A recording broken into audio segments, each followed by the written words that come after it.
The book of Esther, it's one of the more exciting and curious books in the Bible.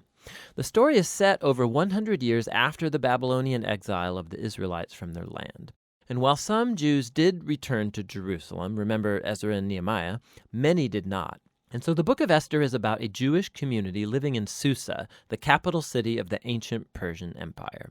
The main characters in this story are two Jews, Mordecai and then his niece Esther. And then there's the king of Persia, who's something of a drunken pushover in this story. And then there's the Persian official Haman, the cunning villain. Now, this is a curious book in the Bible, mainly for the fact that God is never even mentioned, not once, which might strike you as kind of odd. I mean, isn't the Bible about God? But this is a brilliant technique by the author, who's anonymous, by the way. It's an invitation to read this story looking for God's activity, and there are signs of it everywhere. The story is full of very odd, quote, coincidences and ironic reversals, and it all forces you to see God's purpose at work, but behind the scenes. Let's just dive into the story. The book opens with the king of Persia throwing two elaborate banquet feasts that last a total of 187 days, and it's all for the grandiose purpose of displaying his greatness and splendor. On the last day of the banquet feast, he's really drunk, and he demands that his wife, Queen Vashti, appear at the party to show off her beauty. She refuses, and so in a drunken rage, the king deposes Vashti and makes the silly decree that all Persian men should now be the masters of their own homes. Then he holds a beauty pageant because he wants to find a new queen. This is like a really bad soap opera. But it's right here that we're introduced to Esther and Mordecai. Esther hides her Jewish identity and enters the beauty pageant and wins. And the king is so obsessed with Esther that he elevates her to become the new queen of Persia. Now, after this, and even more serendipitous, is the fact that Mordecai just happens to overhear two royal guards plotting to murder the king. And so he informs Esther, who in turn informs the king, and Mordecai gets credit for saving the king's life. Now, right here from the beginning, God's not mentioned anywhere, but this all seems providentially ordered. What is it that God's up to? You have to keep reading. We're next introduced to Haman, who's not actually a Persian. He's called an Agagite. He's a descendant of the ancient Canaanites. Remember 1 Samuel chapter 15. The king elevates Haman to the highest position in the kingdom, and he demands that everybody kneel before Haman.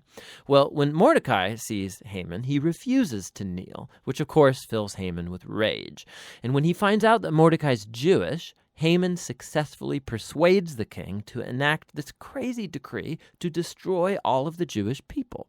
And to decide the date of the Jews' annihilation, Haman rolls the dice. A die is called Purim in Hebrew. Tuck that away for later. 11 months later, on the 13th of Adar, all the Jews will die. Haman and the king then have a drinking banquet to celebrate their really horrible decision. So the focus now turns to Mordecai and Esther, who are the only hope for the Jewish people. They make a plan that Esther's going to reveal her Jewish identity to the king and ask him to reverse the decree. But approaching the king without a royal request is, according to Persian law, an act worthy of death.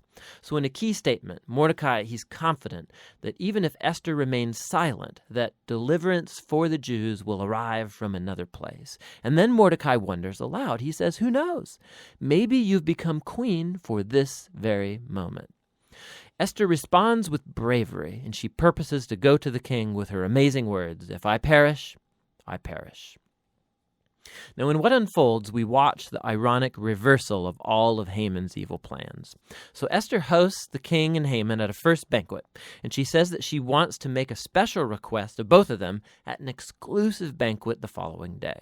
So Haman leaves the banquet totally drunk, and he sees Mordecai in the street. He fumes with anger, and he orders that a tall stake be built so that Mordecai can be impaled upon it in the morning.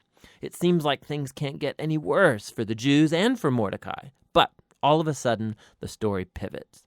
It just so happens that night the king, he can't sleep, and he has the royal chronicles read to him for good bedtime reading, and he just happens to hear about how Mordecai had saved the king's life. He had totally forgotten.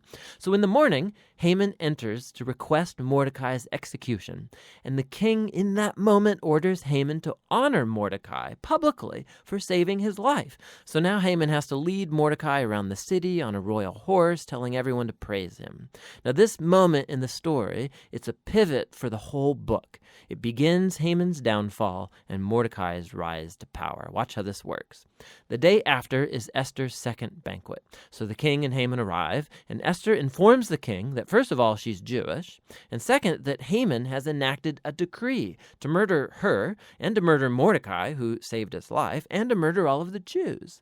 Now the king's had a lot to drink, so when he hears this news, he goes into yet one more drunken rage, and he orders that Haman be impaled on the very stake he made for Mordecai. It's ironic and a grisly way for Haman to go. Haman's execution, however, doesn't solve the problem of the decree to kill all of the Jews. So the focus now turns to Esther and Mordecai as they make a plan to reverse the decree. They discover that the king can't revoke a decree that he's already made. So instead, the king commissions Mordecai to issue a counter-decree. On the appointed day that all of the Jews were supposed to be killed, the 13th of Adar, now the Jews are ordered to defend themselves and to destroy any who plotted to kill them. Then Mordecai, Esther, and Jews everywhere hold banquets and feasts to celebrate this new decree, and Mordecai is elevated to a seat beside the king. Eventually, the decreed day comes, and the Jews triumph over their enemies. First, they destroy Haman's family, and then any other Persian officials who had joined in Haman's plot. And then on a second day, they get permission to destroy any who plotted against them throughout the entire kingdom. This results in joy and celebration as the Jews are rescued from annihilation. The story then tells about how Esther and Mordecai established by decree this annual 2-day feast of Purim to commemorate their deliverance from destruction. And the name of the feast comes from Haman's dice. Remember, Purim.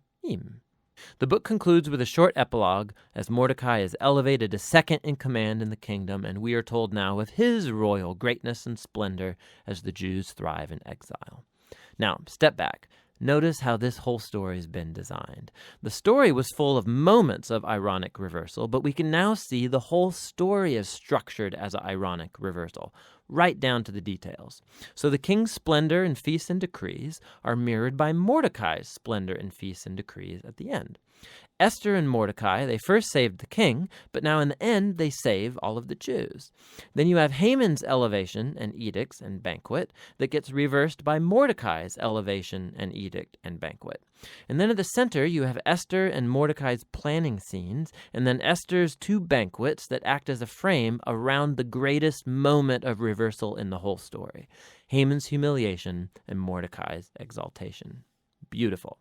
Another fascinating feature of this book is the moral ambiguity of the characters. There's a lot of drinking and anger and sex and murder, of which Mordecai and Esther are a part.